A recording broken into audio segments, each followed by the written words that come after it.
hari ubutumwa Imana yagiye impa kugira ngo mbashe kubuganiriza abatwumva bose.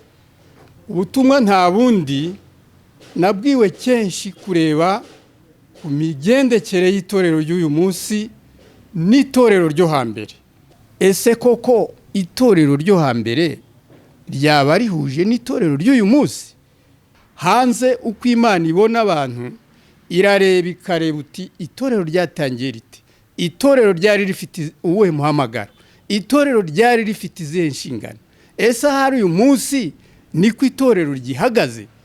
Ese Yesu ajya gusubira mu ijuru ibyo yasigiye intumwa uyu munsi turacyabigenderamo? Ibyo ni ibibazo buri wese aho ari agenda yibaza. Itorero ryahamagawe Yesu ajya gusubira mu ijuru, uzi ko yabanye n'intumwa, bakoranye ibintu byinshi kandi yagiye akora ibitangaza byinshi. Ariko agiye gusubira mu ijuru hari misiyo yasize, hari misiyo yabahaye. Yifuza ko basigara mu cyimbo cye, bakora umurimo yabasigiye kugeza ubwo azongera kugaruka aje kureba itorero rye. Yesu asubira mu ijuru, misiyo ya mbere yahaye intumwa ze yarababwiye ati mugende muhindura abantu bose abigishwa, abo mu mahanga yose mubahindura abigishwa. Ese iryo jambo kubahindura abigishwa n'uyu munsi niko rikivugwa? Ndatekereza ko ijambo uyu munsi abantu benshi bashingiyeho nuko turi abakirisitu babaye abigishwa. Arongera arababwira ati ikindi mbasigiye mugende muragira umukumbi neza. Ibyo ni bimwe Yesu yabwiye abigishwa mbere ko asubira mu ijuru, mugende muragira umukumbi neza.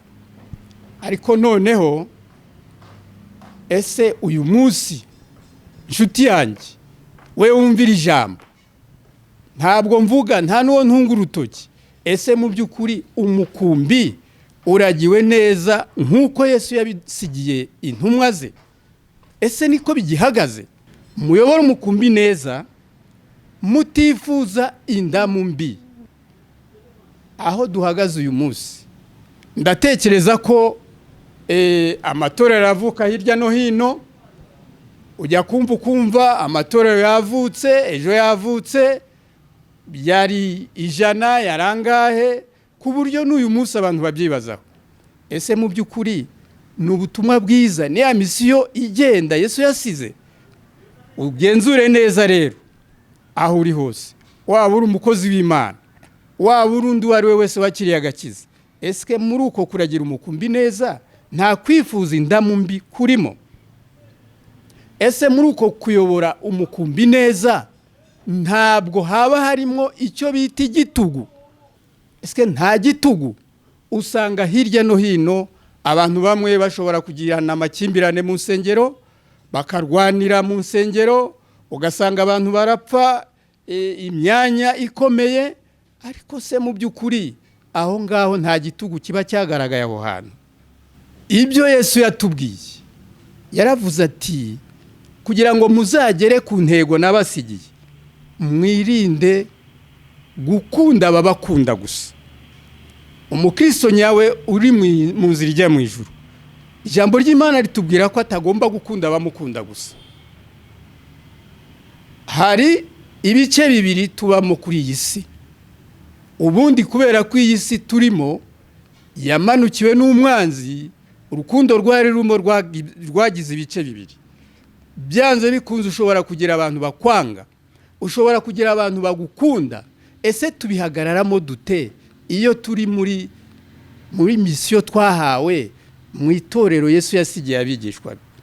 Niba hari abagukunda hakaba abakwanga, ubyifata mute? Ni ikintu gikomeye cyane muri iyi minsi ya none. Iyo uganiriye n'abantu bamwe barakubwira bati ariko kuki wowe utamenya aho wanzwe? Hari umuntu uzaza akakubwira ati kuki utamenya aho wanzwe? Kuki wifata nk'umuntu wigira nk'umuntu utazi ubwenge? Ariko niba koko umugambi wacu ari wo kuzagera kuri misiyo Yesu yadusigiye, umwanzi uzamukunda malgré nubwo yakwanga, ariko we ntabwo uzamwanga. ntabwo uzareba mugenzi wawe ngo nuko akwanga ngo umwifurize ko yagibwaho n'ibyago, ngo umwifurize ko yahura n'akaga. Tukwiye kwifuza, ni nako gusenga, ni nabwo tuzasenga data wo mu ijuru akumva ibyo dusenga. Ariko niduhabanya n'ibyo tuzaba turi gutandukira rya torero ryo hambere, turi kurihindura iry'iki gihe. Imana yambwiye ese kuki usenga, ukinjira mu rusengero ugasenga, ugahura n'abakozi b'Imana mugasenga, ese mu by'ukuri ni impamvu ki byapfiriye he? Kuki usenga gusubizwa bikananirana? Abasenga bose hari ikintu kimwe twagiye tubura mu misengere yacu: gusenga everyday, gusenga buri munsi. Nusenga uzanesha, nunanigwa gusenga uzaneshwa. Senga. Reka ngusuhuze inshuti ya gusenga everyday, nizere kumeze neza mu bisanzwe. Muri kumwe nanje Manirakiza Edouard. Abari mu Rwanda turabasuye tubabwira ngo Imana ibaho umugisha, abari mu Burundi turabasuye tubabwira ngo Imana ibaho umugisha, abari mu biyaga bigari mumva ikirundi n'ikinyarwanda n'ikinyamurenge tubabwira ngo turakunda kuri channel ya gusenga everyday. Abari mu Burayi turabasuhuje mu nshuti zacu, cyane inshuti zacu ziri mu Bubiligi tubabwira ngo Imana ibaho umugisha. Abari muri Amerika turabasuye tubabwira ngo Imana ibaho umugisha, abari mu Australia Imana ibaho umugisha. Tukaba rero tubakunda muri inshuti zacu zakadasohoka. Kuri gusenga everyday turi kumwe n'umukozi w'Imana. Umukozi w'Imana n'ubwa mbere ugaragaye kuri gusenga everyday, watangira wibwira abantu urinde uri umuntu ki? Munyamakuru murakoze kutwakira kuri channel gusenga everyday. Gusenga buri munsi. Kuri channel gusenga buri munsi everyday. Murakoze rwose kuduha karibu, natwe turanezerewe cyane kubana namwe, kandi tunejejwe no kubana n'abagiye kudukurikira bose muri ubu butumwa bw'Imana yaduhaye. Nkaba nitwa umukozi w'Imana Mukunzi Elaban, umusaza ushima Imana kandi wiyemeje gukorera Imana mu minsi yanjye yose nsigaje yo kubaho. Murakoze. Imana igumugisha rero, watangira usenga Imana nkuko cyane yacu itwa gusenga everyday. Gusenga everyday ni gusenga buri munsi. Imana igumugisha. Reka tujye imbere y'Imana tuyishime kandi tuyisabe kubana natwe. Uwiteka umwami Imana, turagushimye muri aka kanya, turagushimye kubw'imirimo myiza ujya udukorera, turagushimye kubera ko iyi gahunda y'uyu munsi wari uyizi, wari uzi ko tuzaba twicaye aha ngaha hamwe n'abakozi bawe aba banyamakuru tugira ngo dutambutse ubutumwa waduhaye. Ntabwo rero twebwe ubwacu turi abana b'abantu, twavutse nk'abandi bose, ariko uhinduye umukozi wawe uramukoresha. Turakuraritse kugira ngo duhindure igikoresho kizima gishimwa nawe, kandi muri aka kanya ijambo ryawe data ibashe gukora byinshi, ibashe kugera henshi ku mpera z'isi. Turazi ko tugiye kumvwa na benshi. Uwiteka Imana, uzana imitima ya benshi kugira ngo hagire icyo bakura muri iri jambo, cya kindi kizabakomeza kandi kizabafasha mu minsi yabo yo kubaho. Urakoze rero data kutwumvise, urakoze ko ugiye kubana natwe mu mwanya muto turaba hano, urakoze ko ugiye kudusangiza ibyiza byo mu ijuru. Ni mu izina rya Yesu tubisabye, urakoze. Amen. Amen. Mukozi tukaba tukwakiriye, kaze utambutse message Imana yaguhaye. Manje kwishima no kunezezwa no kubana namwe. Muri iyi minsi hari ubutumwa Imana yagiye impa kugira ngo mbashe kubuganiriza abatwumva bose. Ubutumwa nta bundi, nabwiwe kenshi kureba ku migendekere y'itorero ry'uyu munsi n'itorero ryo hambere. Ubutumwa bwanjye bukumiye ku miterere, ku mimerere, ku myitwarire y'itorero ryo hambere n'itorero ry'uyu munsi. Ese mu by'ukuri koko iyo urebye usanga uko itorero ryatangiye uyu munsi ariko rigihagaze? Aho ngaho niho dushaka kugira ngo tuganire, kandi ibi ngibi tuvuga ntabwo biba byapfuye kuza gusa, ahubwo nuko hanze uko Imana ibona abantu irareba ikareba uti itorero ryatangiye rite, itorero ryari rifite uwuhe muhamagaro, itorero ryari rifite izihe nshingano. Ese hari uyu munsi niko itorero ryihagaze? Ese Yesu ajya gusubira mu ijuru, ibyo yasigiye intumwa uyu munsi turacyabigenderamo? Ibyo ni ibibazo buri wese aho ari agenda yibaza. Ni nayo mpamvu ubutumwa nahawe ari bwo kugira ngo tuganire kuri ibyo ngibyo, noneho buri wese ashobore kwibaza, kwinira no kwitekerezaho. Itorero muri make, itorero ryahamagawe Yesu ajya gusubira mu ijuru. Uzi ko yabanye n'intumwa, bakoranye ibintu byinshi kandi yagiye akora ibitangaza byinshi. Ariko agiye gusubira mu ijuru, hari misiyo yasize, hari misiyo yabahaye. Yifuza ko basigara mu cyimbo cye, bakora umurimo yabasigiye kugeza ubwo azongera kugaruka aje kureba itorero rye. Icyo tuvuga cyane cyane abo twumva aho bari hose, bagerageze kwifashisha igitabo cyera, kubera ko ibyo tuvuga ntabwo bikwiye kuba ibyacu. Ibyo tuvuga nibyo tuba twahawe n'ijambo ry'Imana. Turamutse tuvuze ibyacu, tukivugira uko twishakiye, ntabwo umwuka yaba ari muri twe.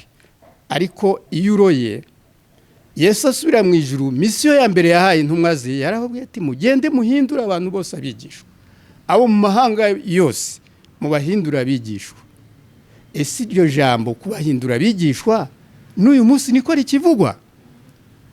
Ndatekereza ko ijambo uyu munsi abantu benshi bashingiyeho nuko turi abakirisitu babaye abigishwa. Iyo bisomye muri Matayo 28:19, iyo niyo misiyo ya mbere Yesu yabahaye, kugeza ubwo noneho haje kubaho impaka. Petero yaje kugirana n'abayuda b'abakirisitu, bamubaza bati kuki ujya gukorana n'abantu batari abakirisitu? Iyo usomye ubutumwa bwiza, umukirisitu wa mbere uretse abayuda yabonekeye muri Antiyokiya, ubisoma hariya mu byakozwe n'intumwa 11:26. Uyu munsi turavuga abakirisitu Yesu yasize avuga ngo muhindura bose abantu bose abigishwa, guhera ku isi kugeza ku mpera y'isi, mu isi yose mubigisha. Arongera arababwira ati ikindi mbasigiye, mugende muragira umukumbi neza. Tubisoma mu gitabo cya mbere cya Petero ibice 5:2-4. Ibyo ni bimwe Yesu yabwiye abigishwa mbere ko asubira mu ijuru, mugende muragira umukumbi neza. Ariko noneho ese uyu munsi nshuti yanjye, we wumvira ijambo, ntabwo mvuga nta nuwo ntunga urutoki, ese mu by'ukuri umukumbi uragiwe neza nk'uko Yesu yabisigiye intumwa ze? Ese niko bigihagaze? Ariko hariya yasomye hariya ahantu hari condition, hari kriteri Yesu yabwiye abantu, muyobora umukumbi neza mutifuza indamu mbi. Aho duhagaze uyu munsi, ndatekereza ko amatorero avuka hirya no hino. Ujya kumva amatorero yavutse, ejo yavutse, yari 100, yarangahe, ku buryo n'uyu munsi abantu babyibazaho. Ese mu by'ukuri ni ubutumwa bwiza, ni ya misiyo igenda Yesu yasize? Ugenzure neza rero aho uri hose, waba uri umukozi w'Imana, waba uri undi uwo ari we wese wakiriye agakiza. Ese muri uko kuragira umukumbi neza nta kwifuza indamu mbi kurimo? Ese muri uko kuyobora umukumbi neza ntabwo haba harimo icyo bita igitugu? Ni ibintu bibiri. Nusanga koko iyo mission Yesu yasigiye abakozi bayo harimo kwifuza indamu mbi, mugenzi wanjye ndagira ngo wihwiture, wikubita agashyi, urebe niba kriteri tarimo. Ese nta gitugu? Usanga hirya no hino abantu bamwe bashobora kugirana amakimbirane mu nsengero, bakarwanira mu nsengero, ugasanga abantu barapfa imyanya ikomeye. Ariko se mu by'ukuri aho ngaho nta gitugu kiba cyagaragaye aho hantu? iyo dukomeje rero tukagenda tukareba ibyo Yesu yatubwiye, yaravuze ati kugira ngo muzagere ku ntego nabasigiye mwirinde gukunda ababakunda gusa. Umukristo nyawe uri mu nzira ijya mu ijuru, ijambo ry'Imana ritubwira ko atagomba gukunda abamukunda gusa. Hari ibice bibiri tubamo kuri iyi si. Ubundi kubera ko iyi si turimo yamanukiwe n'umwanzi, urukundo rwari rumo rwagize ibice bibiri. Byanze bikunze ushobora kugira abantu bakwanga, ushobora kugira abantu bagukunda. Ese tubihagararamo dute iyo turi muri misiyo twahawe mu itorero Yesu yasigiye abigishwa? Niba hari abagukunda hakaba abakwanga, ubyifata mute? None si ijambo ry'Imana riravuga ngo tubane n'igice kidukunda, kitadukunda tukihorere? Ariko hariya iyo usomye muri Luka 6:27 barakubwira ngo mukunde ababanga, mwifurize neza ababanga. Ni ikintu gikomeye cyane muri iyi minsi ya none. Iyo uganiriye n'abantu bamwe barakubwira bati ariko kuki wowe utamenya aho wanzwe? Hari umuntu uzaza akakubwira ati kuki utamenya aho wanzwe? Kuki wifata nk'umuntu wigira nk'umuntu utazi ubwenge? Ariko niba koko umugambi wacu ari wo kuzagera kuri misiyo Yesu yadusigiye, umwanzi uzamukunda malgré nubwo yakwanga, ariko we ntabwo uzamwanga. Ntabwo uzareba mugenzi wawe ngo nuko akwanga ngo umwifurize ko yagibwaho n'ibyago, ngo umwifurize ko yahura n'akaga. Usanga kenshi na kenshi ubona mugenzi wawe atangiye kugira iterambere, ukavuga uti ntabwo biriya bintu rwose byakagombye kumubaho.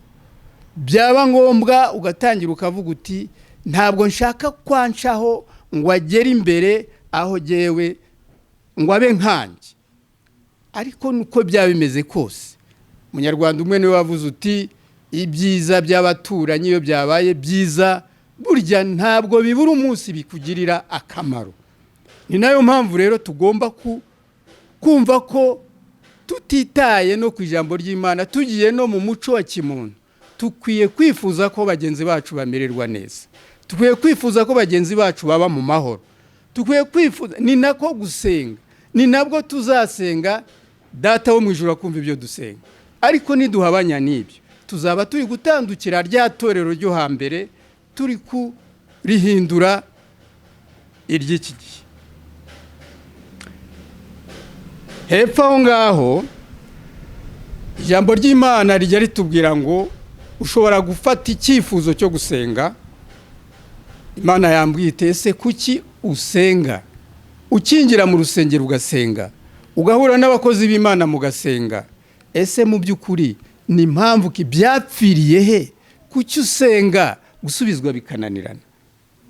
Ariko ugiye mu ijambo ry'Imana neza ukaryitegereza, ugasoma mu byakozwe n'intumwa ibice 246, usanga ngo abasenga bose hari ikintu kimwe twagiye tubura mu misengere yacu. Ese iyo musenga, iyo muhuriye hamwe musenga, ese mwibuka ko Yesu yasize abwiye abigishwa be ngo nimusenga mudahuje umutima, ibyo musenga byose nta na hamwe bizagera? Sinzi niba guhuza umutima tujya tubitekerezaho. Abantu barahura ugasanga umuntu arasenga ariko ibitekerezo byibereye muri gahunda ze zahana, agasenga ariko ugasanga ibitekerezo bye birahana, ugasanga abantu bateranye ari 20 ari 100. Ese abo bantu mu by'ukuri niba badahuje umutima ngo basengera icyifuzo bavuga bati icyo dusengera ni kimwe, uratekereza ko icyo gisubizo kizaboneka? Nyiri umwana muto niza amashuri yanjye mu mashuri y'Abadiventiste, twari dufite umwarimu umukozi w'Imana, malheureusement yarangije urugendo. Yari umukozi w'Imana witwaga Setisebihe, kumuvuga sinabura kumuvuga, ariko iyo kwisabato habaga hageze yaratubwiraga ati niba mushaka kwizihiza no kuhamanya n'Imana n'umwuka w'Imana, muve mu byo mwari murimo, muhindure mind, mutekereze ibyo mu ijuru. Iyo yasangaga abantu batangiye kuvuga ngo ariko ngo hanze aha ngo ubukene bumeze nabi, ngo abantu barimo baricwa n'inzara, ndakubwiza ukuri ko yakuraga ikirenge cyaho ngaha ati aha ngaha ntabwo iby'uyu munsi ari ibingibi. Iyo yasangaga abantu batangiye kurira bati indwara ziraturembeje, yaravugaga ati mwavanze ibintu.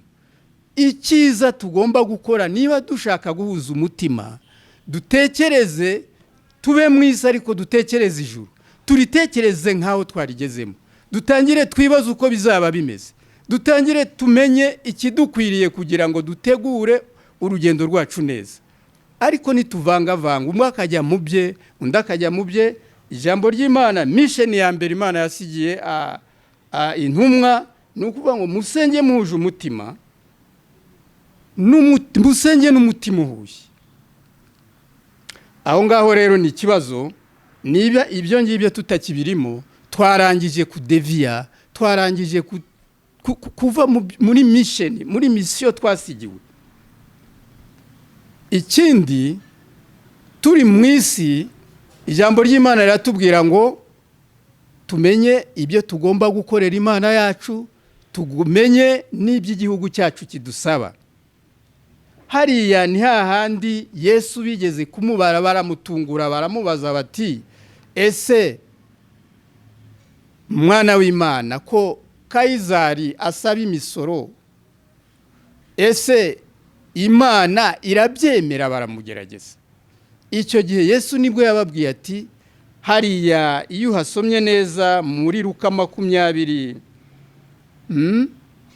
hariya muri Luka 20:20-25 niho yababwiye ati tube mu isi dukorera Imana, tuyihimbaze, twuzuze ibyidusaba, ariko iby'Imana tubihe Imana, tubihe Imana, ibya leta nabyo tubihe leta. Icyo gihe Kayizari yavuga ni leta, ntabwo yigeze ababwira ati mwibande muri ibi, mukora ibi, ariko ibya leta mubyihorere. Icyo ni ikintu twakagombye kumenya tukiri muri uru rugendo, bakozi b'Imana. Ese koko itorero ryo hambere ryaba rihuje n'itorero ry'uyu munsi? Ibi bintu mvuga aha, ndatekereza ko buri wese ashobora kwinira kibaza, akareba koko niba twaradeviye, niba se twarataye inshingano twari dufite. Icya mbere, iyo ngeze hariya mu kubaha inshingano za leta no kubaha inshingano z'Imana, muri iyi minsi ndavuga cyane ku byerekeranye n'imikorere y'amatorero na leta. Usanga muri iyi minsi abantu iyo bahuye n'ikibazo, kubera kuva mu nshingano, kubera kutuzuza ibyo misiyo ya mbere twasigiwe twagombaga kuzuza, umuntu aragira ikibazo akagenda akasanga abakozi bakomeye b'inzego za leta ati mutugire inama. Iyo bamaze kugirana ibibazo mu nsengero, iyo bamaze gushwana, baragenda bakajya gusaba inama imbere y'inzego za leta. Kandi mu by'ukuri iyo turebye mu byanditswe tukareba umwimerere w'itorero ryo hambere, iyo turebye urugero Yosefu, mukozi w'Imana Yosefu, murazi amateka ya Yosefu, murazi ukuntu yubashye Imana igihe yashaka kugeragezwa n'umugore wa shebuja. Icyo gihe ibyo byose yarabyirengagije, bimutera no kujya mu nzu y'imbohe. Ageze mu nzu y'imbohe, hari abakozi b'ibwami bakoze amakosa, baza kujya mu nzu y'imbohe. Yosefu kubera ko yakomeje kuba mu nshingano, yakomeje gusenga Imana, ntabwo yigeze ava mu nshingano ze, yasenze Imana, akomeza kubana n'Imana. Abo bakozi baje kurota inzozi, ni Yosefu waje kuzibasobanurira kubera ko yarahamanije n'Imana. Byageze igihe umwami wa Egypte nawe aza kurota inzozi, babandi bari baravuye mu nzu y'imbohe baramubwira bati hari umukozi w'Imana ukwiye kugufasha mu nzozi warose, ukwiye kugufasha mu nzozi warose. nta wundi bavuga Yosefu. Yosefu kubera ko yari yabaye mu nshingano, baramuhamagaye, umwami amutekerereje inzozi ze, Yosefu niwe wenyine waje kuzisobanura. Ntabwo Yosefu yajyaga kugisha inama abakomeye b'abanyamategeko, ahubwo kubera ko yari ishingikirije Imana, yarabaye mu nshingano, niwe wafashaga abakomeye, niwe wabwiraga bagize ibibazo. Inzego za leta zagize ibibazo zahuriraga ku mukozi w'Imana, wa wundi wabihagazemo neza, bakamugisha inama, akabagira inama umurongo bagomba kugenderaho. Ariko ibi ngibi ntabwo ari umukozi w'Imana uwo ari we wese, ni wa wundi uhagaze mu nshingano, ni wa wundi wabaye muri misheni yasigiwe, Yesu yasigiye intumwa ze. Mugenzi wanjye rero utabihagazemo neza, ntabwo uzavuga ngo hari icyo uzafasha inzego za leta, kandi nawe ubwawe utabihagazemo neza. Reka izi ngingo zigeze kuri 5 tuganiriyeho. Ushaka kubisoma ibya Yosefu azabisoma mu Itangiriro 41:14. Ibyo kubaha leta no kumenya ibyo tuguye gukorera leta n'ibyo dukwiye gukorera Imana uzabisanga muri Luka 20:21. Ariko noneho nibi ngibi tubihagazemo neza, niki kizaturanga mu minsi yacu y'ubuzima bwacu? Navuze byinshi, twaganiriye kuri byinshi kubyerekeranye ni ibirango by'itorero ryo hambere n'itorero ry'uyu munsi, kandi twagiye tuvuga we ukurikiye ubu butumwa, erega ntabwo ari ngombwa ngo ubutumwa uzahora ububwirwa buri munsi. Nawe ubwawe ufite icyo bita umutima nama, niba wumvishe ijambo uzajya ureba utese mu by'ukuri inshingano itorero Yesu yasigiye intumwa ndacyari hagazemo neza. Ese iyo ngereranije ibikorwa byanjye by'uyu munsi turabihuza n'ibyo inshingano Yesu yadusigiye? Ibyo ngibyo rero igipimo kizapima ibyo bintu nibyo tuzasoma mu Bagalatiya ibice 5:22, hahandi tuzamenya ibitugaragaza ko duhagazemo neza. Za mbuto z'umwuka nusanga zarazimye, ugasanga ntazi kurangwaho, nshuti yanjye, nshuti y'Imana, uzamenye ko ibintu atari byiza. Za mbuto z'umwuka ntabwo nzirondora zose, ariko nubona warabuze urukundo muri wowe, ukabona kwihangana muri wowe kutakikubaho, kubera ko hari abantu benshi babuze ukwihangana, wamubwira nabi agahita za akuzamukana, wagira icyo umubwira kitamunejeje akakuza, kwihangana kwarabuze. Nubona kugira neza bene so ntabikikubaho, uzamenye ko za mbuto z'umwuka zavuye. Nibyo bizakuranga kw'inshingano Yesu yasigiye intumwa ze kuzihagazemo. Kandi noneho kwirinda no gukiranuka n'ibindi byinshi nawe urisomera hariya mu Bagalatiya 5:22, uzamenye kubihagazemo neza. Uzamenye ko inshingano Yesu yadusigiye kuzihagazemo. Navuze byinshi, buri wese yumvise ibye. Uribaza uti ese mbihagazemo neza? Ese niba ari neza ni byiza? Ese niba atari neza twakora iki? Umwanya rero waba ukubereye nugushungura ibyo byose, wasanga bitameze neza, wasanga izo nshingano atari nziza, ukagira ukwihana, nshuti y'Imana, ukagira guca bugufi, ugasaba Imana ati nsubiza mu nshingano z'itorero rya mbere, unkure uko nagendaga, unkure mu nshingano ibyo mfata muri iyi minsi ntaye ibyo Yesu yasize, kubera ko nibyo bizaturanga kandi nibyo bizatubashisha kurangiza urugendo rwacu neza. Reka rero hamwe n'iri jambo Imana idushoboze, kubera ko ibi ngibi biragoye, birakomeye, bisaba gusaba imbaraga z'umwuka, ugasenga utisengesheje kugira ngo ushobore kubona imbaraga z'Imana zari gufasha muzagufasha muri urugendo. Ndangirije aha, kandi nizera neza ko abankurikiye bose ari cyo buri wese cyabashije kumufasha muri iri jambo. Mane gumugisha cyane, wasoza usenga Imana.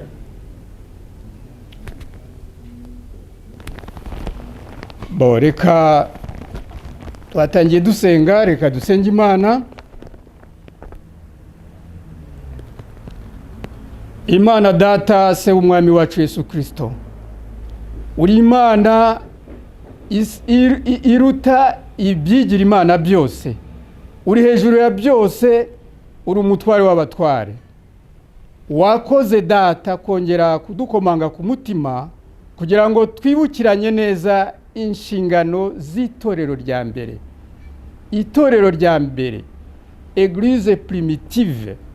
Data, iyo dusubije amaso inyuma tukareba mbere yo gusubira mu ijuru wasigiye abigishwa bawe inshingano bagomba gukora. Urakoze kuduha umwanya wo kongera kuzitekerezaho tukazigereranya nuko duhagaze uyu munsi. Ntabwo rwose jyewe ubwanjye n'undi unyumva ntabwo twabigenzemo neza, ariko tubabarire, uduha umutima wo gukosora hameze nabi, uduha umutima wo kugorora ahagoramye, kugira ngo nk'uko wadusigiye inshingano tuzashobore kubihagaramo neza, maze n'ugaruka kujyana itorero ryawe uzasange twaragukiranukiye, kandi koko bye kuba mu magambo, bye kuba mu mvugo gusa, ahubwo duhe kubishyira mu bikorwa, tubihindure ubuzima bwacu bwa buri munsi, tubibemo, tubikoresha aho tugera hose. Urakoze ko wumvise, kandi by'umwihariko nsengeye iyi cano yo gusenga everyday, kugira ngo Uwiteka kubahe imbaraga, iyi cano ishobore gukora rwose, ibone ibisabwa byose kugira ngo nabo babe bamwe mu bashinzwe kwamamaza ubutumwa bwawe hirya no hino ku isi yose, kugira ngo ubashoboze, ubahe imbaraga zikwiriye zose. Urakoze ko wumvise kandi kurakomeza kubana natwe, mu izina rya Yesu twisabye, urakoze. Amen. Amen. Amen. 078 250 7191. Shalom shalom, murakoze, mubane n'Imana.